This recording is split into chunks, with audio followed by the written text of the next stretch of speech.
Hello students, welcome back to PCI pharma classes by Yogesh sir. So last lecture में हमने unit first complete कर लिया है और आज से हम यूनिट सेकंड स्टार्ट करने वाले हैं। लेकिन स्टार्ट करने से पहले एक छोटा सा क्वेश्चन है।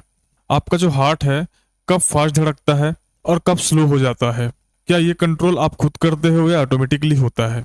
तो इसका सही जवाब होगा ऑटोमेटिकली होता है, राइट। तो इसका मतलब है कि हमारे बॉडी के अंदर एक ऐसा सिस्टम छुपा हुआ है जो बिना सोचे समझे हमें बिना बताए सब कंट्रोल करता है, और उसी सिस्टम का नाम है ऑटोनोमिक नर्वस सिस्टम, जिसे हम शॉर्टकट में एएनएस बोलते हैं। और इसी सिस्टम पर काम करने वाले ड्रग्स ही आज का हमारा कॉन्सेप्ट है, जिससे हम आगे पढ़ने वाले हैं, जिसको हम बोलते हैं drug acting on autonomic nervous system. मतलब सिंपल लैंग्वेज में समझे तो ऐसा ड्रग जो बॉडी के ऑटोनोमिक कंट्रोल सिस्टम को ही कंट्रोल करता है। सोचिए, बीपी बढ़ गया है, हमने उसमें ड्रग दिया, वो कंट्रोल हो गया। हार्ट बीट फास्ट हो गया है, हमने ड्रग दिया, वो स्लो हो गया। किसी व्यक्ति को अस्थमा हो गया, हमने ड्रग दिया और उसका अस्थमा ठीक हो गया। मतलब ड्रग डायरेक्टली बॉडी के सिस्टम्स को कंट्रोल कर रहा है। और ये ड्रग कैसे काम करता है? ये सिर्फ दो तरीके से काम करता है, एगोनिस्ट और एंटागोनिस्ट के द्वारा। एगोनिस्ट वो होता है जो सिस्टम के नॉर्मल फंक्शन को कॉपी करता है और केमिकल को उसी तरीके से रेगुलेट करता है। एंटागोनिस्ट वो होता है जो बॉडी के नॉर्मल फंक्शन को ब्लॉक करता है, जिससे हमारे बॉडी के अंदर कुछ कंडीशन ऐसे होते हैं जो ठीक हो जाते हैं। तो आज से जो यूनिट हम स्टार्ट करने जा रहे हैं वो आपको ये समझाएगा कि कैसे एक स्मॉल केमिकल स्ट्रक्चर बॉडी के पूरे सिस्टम को कंट्रोल कर सकता है।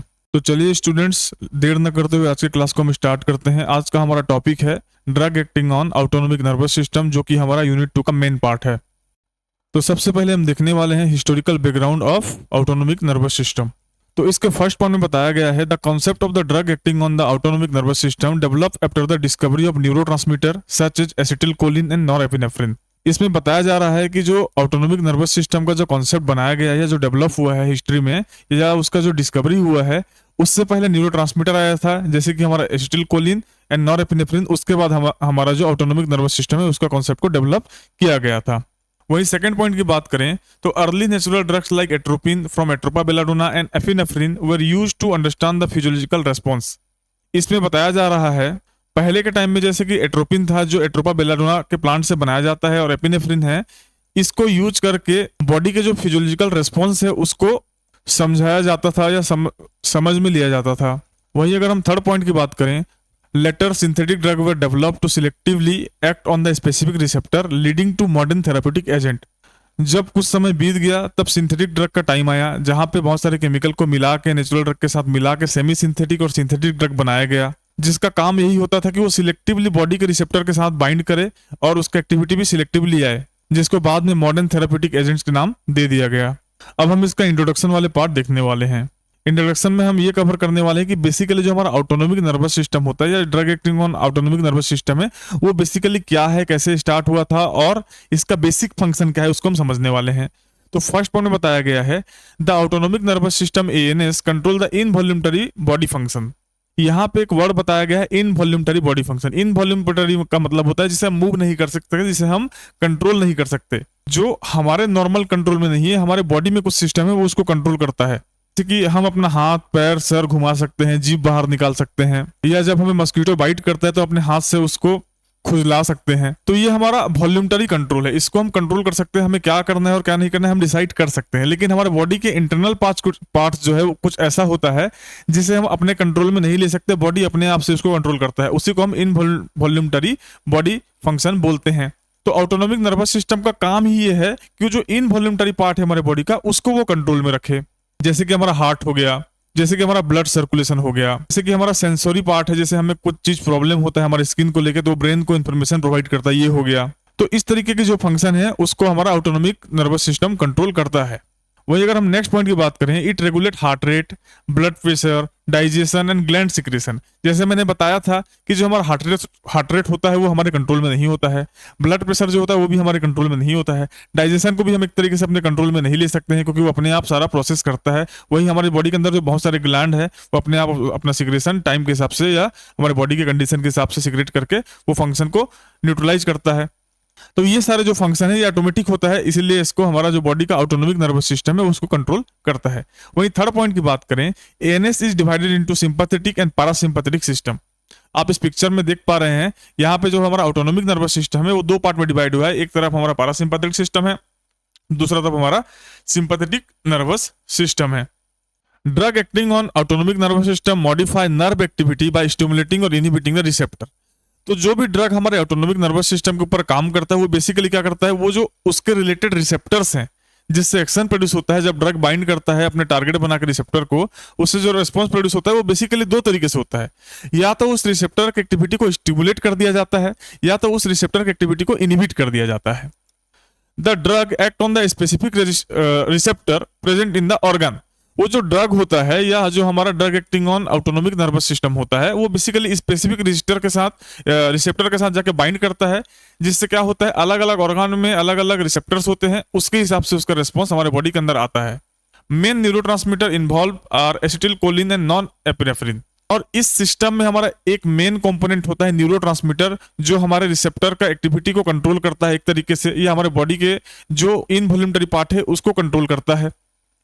उसमें हमारा दो मेन न्यूरोट्रांसमीटर देखा गया है, एक हमारा एसिटिलकोलिन, दूसरा है हमारा nor epinephrine.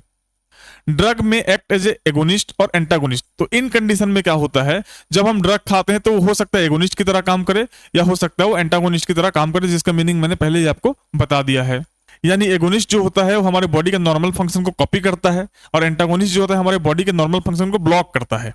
They are widely used in the cardiovascular, respiratory and gastrointestinal disorder. ये जो मेडिसिन है एगोनिस्ट या एंटागोनिस्ट का जो मैंने बात किया, ये बेसिकली हमारा कार्डियोवास्कुलर डिजीज के लिए या रेस्पिरेटरी डिजीज के लिए या गैस्ट्रोइंटेस्टिनल डिजॉर्डर के लिए ये इस्तेमाल में लिया जाता है ताकि उन कंडीशन को हम ठीक कर सकें। They affect the smooth muscle, glands and cardiac function. इसका मतलब क्या है कि ये जो बेसिकली जो एगोनिस्ट या एंटागोनिस्ट जिसका हम बात कर रहे हैं, जो हमारे drug acting on autonomic nervous system होता है, वो बेसिकली क्या करता है, वो हमारे स्मूथ मसल को, ग्लैंड्स को और कार्डियक फंक्शन को ही अफेक्ट करता है या उसके ऊपर अपना रिस्पॉन्स प्रोड्यूस करता है, क्योंकि ये सारे हमारे इनवॉल्यूंटरी फंक्शन के अंदर जाते हैं। वही अगर हम 10th पॉइंट की बात करें तो understanding autonomic nervous system drug is essential for the medicinal chemistry and pharmacology. जब हम ऑटोनोमिक नर्वस सिस्टम को अंडरस्टैंडिंग करते हैं तो ये बेसिकली हमारा मेडिसिनल केमिस्ट्री के लिए इंपॉर्टेंट बन जाता है, वही फार्माकोलॉजी के लिए भी इंपॉर्टेंट बन जाता है। तो जब हमने इंट्रोडक्शन पार्ट हमने कवर किया तो उसमें हमने एक नया वर्ड देखा जिसको हम बोलते हैं न्यूरोट्रांसमीटर।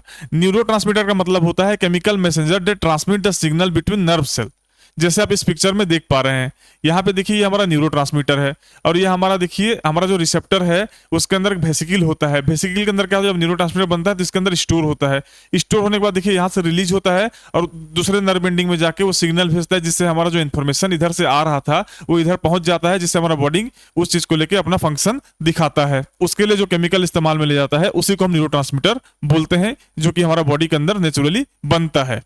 कभी कभी ये कंडीशन देखा गया है कि ये जो न्यूरोट्रांसमीटर है ओवर सीक्रेट हो जाता है या कभी कभी ठीक से सीक्रेट नहीं होता, कंप्लीटली ब्लॉक हो जाता है। तो हो सकता है ये मेडिसिन के द्वारा हो या हो सकता है हमारे बॉडी के नॉर्मल फंक्शन के अंदर चेंजेस आने की वजह से हो जाता है, जिससे हमें बहुत सारे डिसऑर्डर हो जाता है। उसी को हम drug acting on autonomic nervous system वाले जो मेडिसिन हैं उसको हम खा के फिर ठीक करते हैं। अब हम ऑटोनोमिक नर्वस सिस्टम के क्लासिफिकेशन देखने वाले हैं। The autonomic nervous system is broadly classified into 3 types. ये इसका 3 टाइप देखा गया है। जैसे कि फर्स्ट टाइप की बात करें तो सिंपैथेटिक नर्वस सिस्टम, जिसको हम एसएनएस बोलते हैं। It is also called fight और फ्लाइट सिस्टम। मींस इसमें क्या होता है, पर्सन को एग्रेसिवनेस देता है, एक्टिव फॉर्म में लाता है, जिसमें होता है या एक व्यक्ति फाइट कर ले या वहां से उड़ जाए फाइट करके।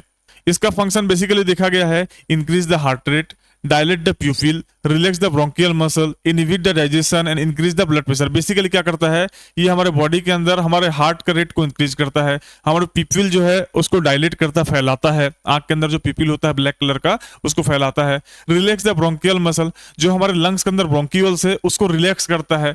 और वहीं हमारे जो डाइजेशन प्रोसेस है उसमें उल्टा काम करता है, इनहिबिट करने का काम करता है, डाइजेशन को स्लो कर देगा या रोक देगा।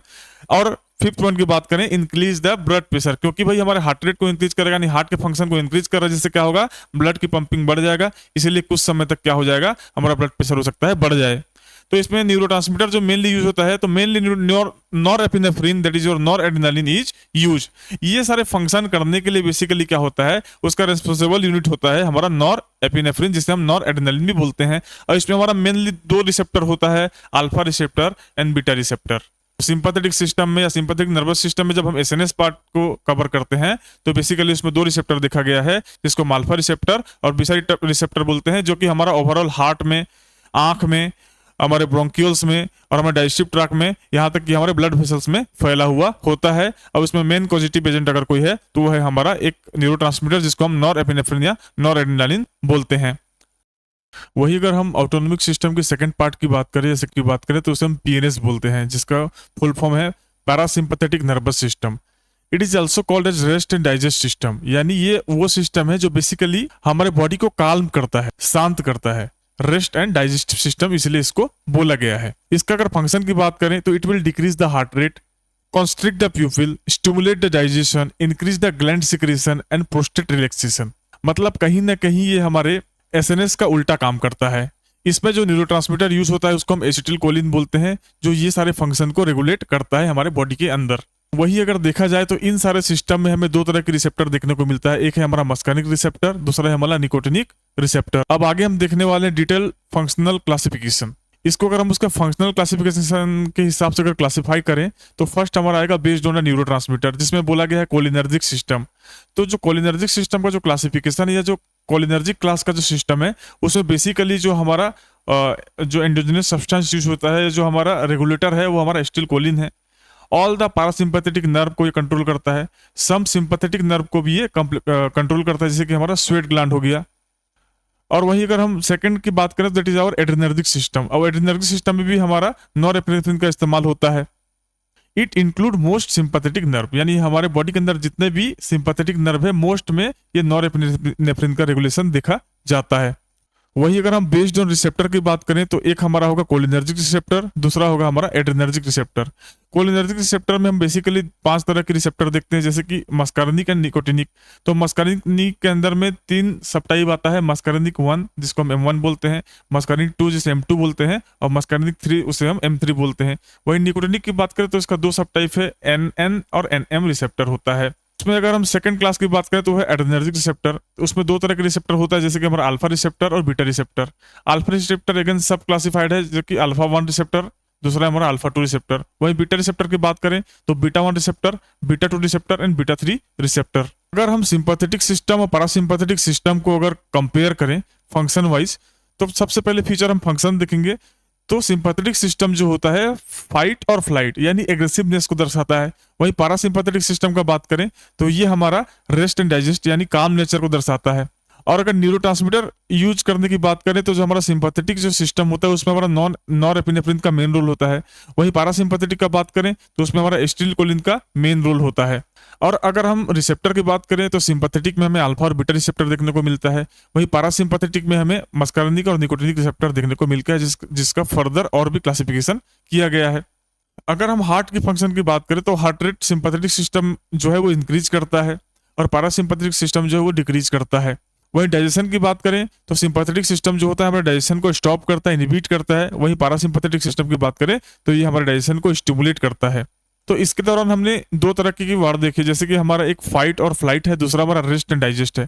तो फाइट और फ्लाइट का मतलब ही होता है body response in the stress और इमरजेंसी, यानी हमारे बॉडी को इतना एक्टिव फॉर्म में लिया जाता है कि उसको हम इमरजेंसी कंडीशन में भी फील कर सकते हैं, या जब हमारे बॉडी एक्सट्रीम इमरजेंसी फील करता है तब ये कंडीशन हमें देखा जाता है। वही अगर रेस्ट एंड डाइजेस्ट की बात करें तो body state during normal and relax condition, यानी जो रेस्ट और डाइजेस्ट वाला जो पार्ट है हमारे बॉडी के नॉर्मल रेस्ट कंडीशन में, रिलैक्स कंडीशन में इस चीज को देखा जाता है। अब हम अगर इसका इंपॉर्टेंट कॉन्सेप्ट की बात करें तो sympathetic and parasympathetic system work in the opposite, that is your antagonistic manner to maintain the body homeostasis, यानी बॉडी बैलेंस की बात किया जा रहा है। तो यहाँ पे सबसे पहले होम्योस्टैटिस का मतलब समझते हैं। होम्योस्टैटिस का मतलब होता है हमारे बॉडी के अंदर कुछ ऐसे फीचर्स हैं, जैसे बॉडी का टेम्परेचर हो गया, ब्लड का रेगुलेशन हो गया, डाइजेस्टिव सिस्टम हो गया। ये जब नॉर्मल कंडीशन हमारे बॉडी के अंदर चल रहा होता है तो उसको हम होम्योस्टैटिस बोलते हैं। और इसी होम्योस्टैटिस को मेंटेन करने के लिए क्या होता है, जो हमारे सिंपैथेटिक सिस्टम और पैरासिम्पैथेटिक सिस्टम क्या करते हैं, अपने एक दूसरे का ऑपोजिट काम करते हैं। एक कंडीशन को बढ़ाएगा तो दूसरा उस कंडीशन को कम करेगा। ये कम ज्यादा होकर हमारे बॉडी के अंदर एक नॉर्मल फंक्शन चलता है और उसी को हम होम्योस्टैटिस बोलते हैं। और यही इसका इंपॉर्टेंट कॉन्सेप्ट है। जब ये बैलेंस के बीच में कोई प्रॉब्लम क्रिएट हो जाता है या बैलेंस नहीं हो पाता है, तब हमारे बॉडी के अंदर डिजीज कंडीशन आता है और स्पेसिफिक डिजीज को हम टारगेट करके ड्रग देते हैं, जिससे हमारा बॉडी नॉर्मल कंडीशन में वापस लौट आता है। आगे हम देखने वाले हैं chemical structure of drug in ANS, यानी chemical structure, basic chemical structure क्या होना चाहिए। तो पहले बताया गया है most of the ANS drug contain amine group, यानी जितने भी हमारा जो ड्रग है जो हमारे ऑटोनोमिक नर्वस सिस्टम में काम करते हैं उसमें एक फंक्शनल ग्रुप देखा जाता है जो कि NH2 देखा गया है। लेकिन जरूरी नहीं हो कि सारे ग्रुप में या सारे ड्रग के मॉलिक्यूल में NH2 का प्रेजेंट हो, मोस्ट ऑफ द ड्रग में लेकिन प्रेजेंट देखा गया है।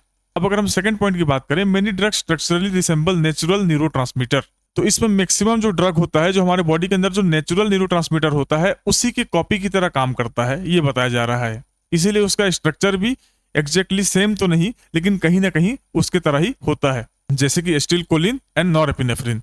इसीलिए उन ड्रग के बिहेवियर भी उन्हीं की तरह होता है। Presence of the aromatic ring and side chain affect the activity, basically ये जो ड्रग मॉलिक्यूल्स होते हैं उसमें क्या होता है, एक एरोमेटिक रिंग होता है और एक साइड चेन होता है, यही उसका एक्टिविटी का मेन कारण होता है। यानी यही जो ड्रग है इसीलिए उसके अंदर जो ये जो कैरेक्टर आता है, यानी ऑटोनोमिक नर्वस सिस्टम में जो ड्रग एक्टिविटी अपना दिखाता है, बेसिकली वो जो एक्टिविटी होता है उसका मेन कारण ही यही होता है कि उसके अंदर एक एरोमेटिक रिंग होता है और उसके अंदर एक साइड चेन भी होता है।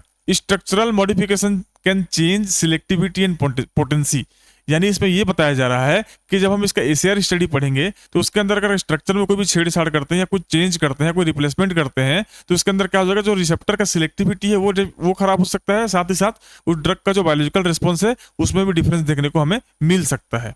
वहीं अगर हम फिफ्थ यूनिट की बात करें या फिफ्थ पॉइंट की बात करें, functional group determine the receptor binding affinity, उसके अंदर जो फंक्शनल ग्रुप लगा होगा वो बेसिकली क्या करता है, कितने फोर्स के साथ हमारे रिसेप्टर के साथ बाइंड करेगा, उसी को हम बोलते हैं रिसेप्टर बाइंडिंग एफिनिटी। तो वो जो फंक्शनल ग्रुप उसके अंदर होगा वही डिटरमाइन करेगा कि कितना फोर्स के साथ वो जो है हमारा ड्रग जो है रिसेप्टर से बाइंड करेगा, उसको डिसाइड करेगा। वहीं अगर हम नोमेनक्लेचर की बात करें तो इसमें दो तरह की नोमेनक्लेचर हम देख सकते हैं, जैसे कि हमारा IUPAC नोमेनक्लेचर है और एक है हमारा कॉमन नेम। तो कॉमन नेम में बेसिकली जैसे कि हम समझ सकते हैं एड्रेनलिन हो गया, एट्रोपिन हो गया, प्रोप्रानोल हो गया, ये उस ड्रग का कॉमन नेम हो सकता है। लेकिन जो IUPAC नेम है वो varies with the individual drug, यानी जब हम अलग अलग ड्रग देखेंगे तो सबका अलग अलग IUPAC नेम जो है वो निकल के आएगा।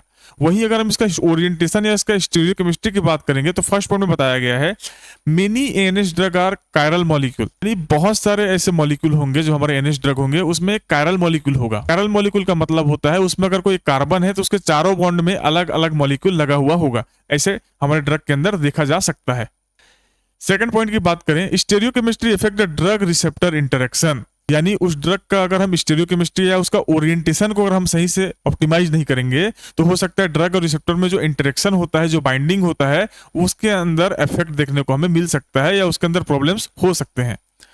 थर्ड पॉइंट की बात करें, वन आइसोमेर में be more active than other, अगर हम इसका आइसोमेरिज्म का बात करते हैं, यानी एक ड्रग का अगर दो स्ट्रक्चर निकल के आता है तो एक स्ट्रक्चर हो सकता है वो अपना एक्टिविटी शो करे लेकिन दूसरा स्ट्रक्चर जो है वो इनएक्टिव हो सकता है, उसके अंदर एक्टिविटी नहीं होगा या तो वो टॉक्सिक भी हो सकता है। वहीं अगर हम फोर्थ पॉइंट की बात करें, proper 3D structure is essential for the biological activity, यानी वो जो ड्रग है उसका 3D स्ट्रक्चर जो होगा, उसका जो एटम का 3D अरेंजमेंट होगा उसको प्रॉपरली बैलेंस करना पड़ेगा, प्रॉपरली ऑप्टिमाइज करना पड़ेगा, तभी जाके वो रिसेप्टर से प्रॉपरली बाइंड करेगा स्पेसिफिक टारगेट की तरह, जिससे उसका बायोलॉजिकल रिस्पॉन्स जो है 100% निकल के आएगा। अब आगे हम उसमें यूज होने वाले ड्रग के क्लासिफिकेशन देखने वाले, यानी बेसिकली हम इसको बोल सकते हैं drug use in the autonomic nervous system. तो सबसे पहले हमारा ड्रग क्लास आता है उसको हम बोलते हैं कोलिनर्जिक ड्रग, जिसको हम पारासिम्पैथोमाइमेटिक भी बोलते हैं। यानी बेसिकली क्या होगा, माइमेटिक का मतलब होता है मिमिक करना, यानी कॉपी करना या एक तरीके से उसके फंक्शन को नॉर्मली रेगुलेट करना होता है। और कोलिनर्जिक ड्रग का मतलब होता है जो ड्रग हमारे एसिटिलकोलिन के ऊपर काम करेगा, एसिटिलकोलिन के फंक्शन को बेहतर बनाएगा। Drug that mimic the action of acetylcholine means वो ड्रग जो एसिटिलकोलिन के एक्टिविटी को नॉर्मलाइज करेगा या बढ़ाएगा, जिससे हमारे कंडीशन जो है ठीक होने लगेंगे। सबसे पहला हमारा उसके अंदर सब क्लासिफिकेशन अगर देखें तो drug acting on cholinergic drug, sorry direct acting cholinergic drug.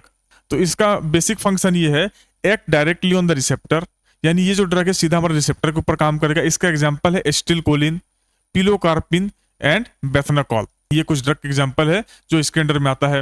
वही अगर हम सेकंड क्लास की उसकी बात करें या सेकंड सब क्लास की बात करें तो इनडायरेक्ट एक्टिंग कोलिनर्जिक ड्रग, जिसको हम बोलते हैं एंटी कोलिन स्टेरेज, यानी जब एसिटिलकोलिन का प्रोडक्शन होता है तो उसके साथ ही साथ डिग्रेडेशन भी होना स्टार्ट हो जाता है। तो वो जो एसिटिलकोलिन है वो बहुत फास्ट डिग्रेड होता है और डिग्रेड करने के लिए उसमें क्या होता है, एक कोलिन स्टेरेज नाम के एंजाइम का प्रेजेंट होता है। तो उसके वजह से क्या होता है, हमारा एसिटिलकोलिन का जो एक्टिविटी है वो जल्दी हमारे बॉडी से खत्म हो जाता है, उसके वजह से हमारे बॉडी में बहुत सारे एबनॉर्मल फंक्शन देखा जाता है। तो जब हम इनडायरेक्ट एक्टिंग कोलिनर्जिक ड्रग का बात करते हैं, तो वो क्या करता है, ये जो एंजाइम है इसको सिक्रेट होने से या इसको बनने से रोक देता है, जिसकी वजह से क्या होता है, जो हमारे एस्टिल कोलिन है वो ज्यादा टाइम तक हमारे बॉडी के अंदर परसिस्टेंट करता है। तो इस पर बताया गया inhibit the choline storage enzyme and increase the acetyl choline level. वही बताया गया है, ये क्या करता है, एसिटिल कोलिन स्टोरेज जो एंजाइम है उसको इनहिबिट करता है, जिससे हमारा एसिटिल कोलिन का लेवल है हमारे बॉडी के अंदर बढ़ जाता है। इसका एग्जांपल है नियोस्टिग्मिन, फाइसोस्टिग्मिन एंड डोनेफेजिल। अब हम चलते हैं सेकंड क्लासिफिकेशन के अंदर, जिसको हम देख पा रहे हैं एंटीकोलिनर्जिक ड्रग यानी पारासिम्पैथोलाइटिक। एंटी का मतलब होता है ब्लॉक करना या उसका उल्टा, तो यहाँ पे लाइटिक का मतलब भी सेम होता है, लाइटिक का मतलब होता है तोड़ना। तो इसमें बताया गया जो पारासिम्पैथोलाइटिक, तो कभी कभी क्या होता है हमारे बॉडी के अंदर देखा जाता है कि एसिटिल कोलिन के प्रोडक्शन की वजह से भी बहुत सारे बीमारी हो जाता है, या हाइपर प्रोडक्शन से बहुत सारा बीमारी हो जाता है। उन कंडीशन में क्या होता है, एसिटिल कोलिन के प्रोडक्शन को हमें रोकना पड़ता है, तो उस कंडीशन में हम एंटीकोलिनर्जिक ड्रग का इस्तेमाल करते हैं। इसका फर्स्ट सब क्लासिफिकेशन की बात करें तो मस्कार्निक एंटागोनिस्ट होता है। इसका एक्टिविटी है ब्लॉक द मस्कार्निक रिसेप्टर, यानी ये सबसे पहले हमारे बॉडी का मस्कार्निक रिसेप्टर को ब्लॉक करता है, जैसे कि इसका एग्जांपल है एट्रोपिन, स्कोपोलामाइन, इप्राट्रोपियम। वही इसका हम सेकंड सब क्लासिफिकेशन का बात करें तो निकोटिनिक एंटागोनिस्ट। इसमें फर्दर क्लासिफिकेशन देखा गया है। इसमें दो तरह की एंटागोनिस्ट होता है, जैसे गैंग्लियन ब्लॉकर और दूसरा हमारा न्यूरोमस्कुलर ब्लॉकर। तो गैंग्लियन ब्लॉकर की बात करें तो ब्लॉक द ऑटोनोमिक गैंग्लिया, यानी दो नर्व के बीच में जो जंक्शन होता है उसको हम बोलते हैं गैंग्लियन। क्या करता है, जो नर्व के बीच जो कंडक्शन होता है उसको ब्लॉक कर देता है। एग्जाम्पल के लिए अगर हम समझें तो इसमें आता है हमारा हेक्सामेथानियम। अगर सेकंड सब क्लास की बात करें that is your neuromuscular blocker, यानी क्या होता है, जो हमारा न्यूरोमस्कुलर जंक्शन होता है, हमारा नर्व और जो हमारा स्केलेटल मसल होता है उसके बीच में एक जंक्शन होता है, जिसमें क्या होता है इन्फॉर्मेशन पास होता है, जिससे हमारा बॉडी फंक्शन करता है। तो बेसिकली क्या करता है, वो जो इन्फॉर्मेशन का पासिंग होता है उसको ब्लॉक कर देता है निकोटिनिक एंटागोनिस्ट। तो क्या हो जाता है, उसमें जो जंक्शन के बीच जो शेयरिंग हो रहा था डाटा का या इन्फॉर्मेशन का, वो शेयरिंग रुक जाता है, जिससे एक तरीके से हमारे बॉडी के अंदर एंटीकोलिनर्जिक एक्टिविटी देखने को मिलता है। इसका एग्जाम्पल है हमारा ट्यूबोक्यूरारिन। अब हम थर्ड क्लासिफिकेशन की बात करने वाले हैं, जिसको हम बोलते हैं एड्रेनर्जिक ड्रग यानी सिंपैथोमाइमेटिक। मींस ये हमारे सिंपैथोटिक से जो सिस्टम है उसको मिमिक करेगा, यानी उसके एक्शन को कॉपी करेगा, कहीं ना कहीं उसके एक्शन को बढ़ाने वाला काम करेगा या रेगुलेट करने वाला काम करेगा। इसमें बताया गया है drug that mimic the action of norepinephrine, यानी जो इसमें न्यूरोट्रांसमीटर यूज होता है एड्रेनर्जिक सिस्टम में नॉरएपिनेफ्रिन, उसका एक्शन को पोटेंशिएट करेगा, यानी उसका एक्शन को नॉर्मलाइज करेगा, उसको हम बोलते हैं एड्रेनर्जिक ड्रग। वही अगर हम इसका फर्दर सब क्लासिफिकेशन की बात करें तो हमारा फर्स्ट सब क्लासिफिकेशन है adrenergic drug. Direct acting adrenergic drug act directly on the receptor, यानी ये जो हमारा एड्रेनर्जिक रिसेप्टर को डायरेक्ट एक्ट करता है। एग्जांपल है हमारा एड्रेनलिन, नॉर एड्रेनलिन, फिनाइलेफ्रिन। वही अगर हम सेकंड सब क्लास की बात करें तो उसे हम बोलते हैं indirect acting adrenergic drug. It increase the release of norepinephrine, यानी ये क्या करता है, नॉरएपिनेफ्रिन के रिलीज को इंक्रीज करता है। इसका एग्जांपल है एम्फेटामिन। वही अगर हम थर्ड सब क्लासिफिकेशन की बात करें तो it is our mixed acting drug. It act on both direct and indirect action, ये डायरेक्टली भी काम करता है और इनडायरेक्ट तरीके से भी काम करता है, इसलिए इसको हम बोलते हैं मिक्स एक्टिंग ड्रग। इसका एग्जांपल है एफेड्रिन, यानी ये एक तरीके से नॉन सिलेक्टिव क्लास का ड्रग माना जा सकता है। वही अगर हम फोर्थ क्लासिफिकेशन की बात करें तो that is our anti adrenergic drug, जिसे हम बोलते हैं सिंपैथोलाइटिक, यानी जो सिंपैथेटिक सिस्टम का जो नॉर्मल फंक्शन है उसको तोड़ेगा, उसको ब्लॉक करेगा। Drug that block the adrenergic receptor, यानी ये वो ड्रग होता है जो हमारे एड्रेनर्जिक रिसेप्टर्स को ही ब्लॉक कर देता है। इसका बेसिकली दो सब टाइप देखा गया है, जैसे कि हमारा अल्फा ब्लॉकर्स और बीटा ब्लॉकर। अल्फा ब्लॉकर की बात करें तो block the alpha receptor, example है हमारा प्राजोसिन एंड फेंटोलामिन।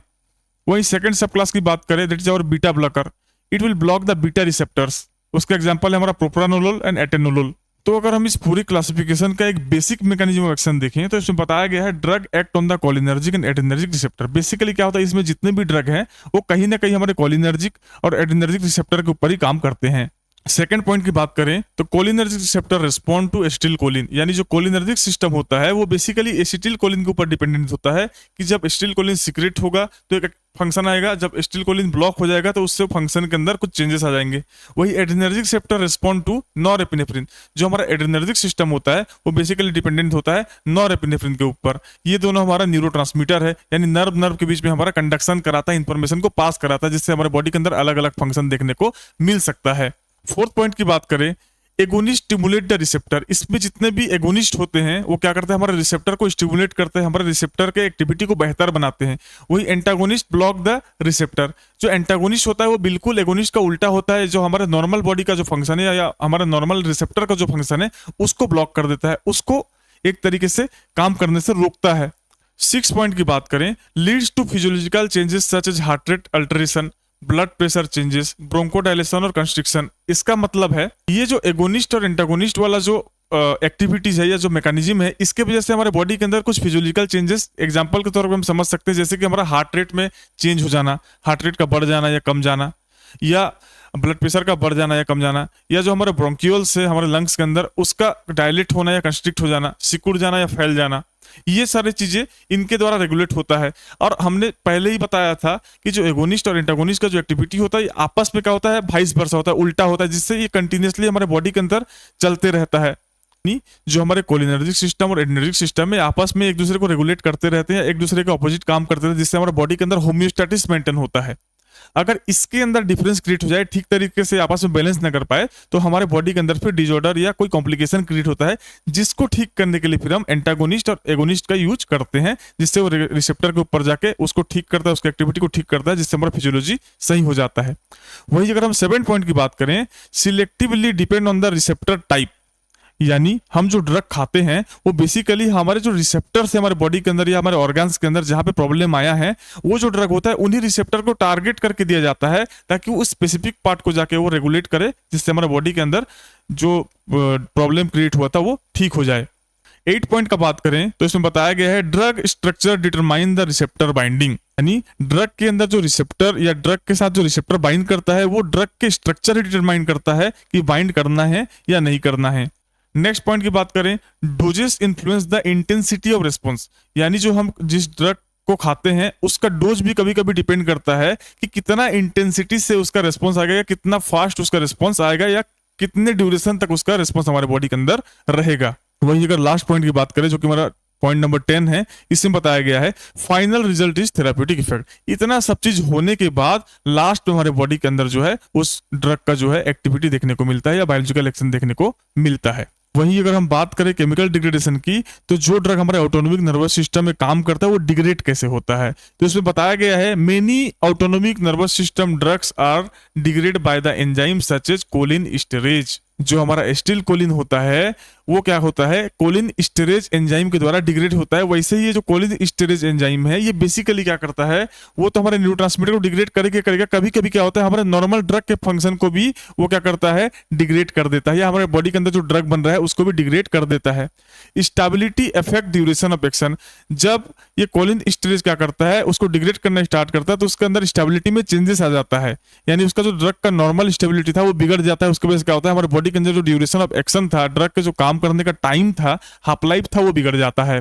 थर्ड पॉइंट की बात करें तो structural modification improve the resistance to degradation.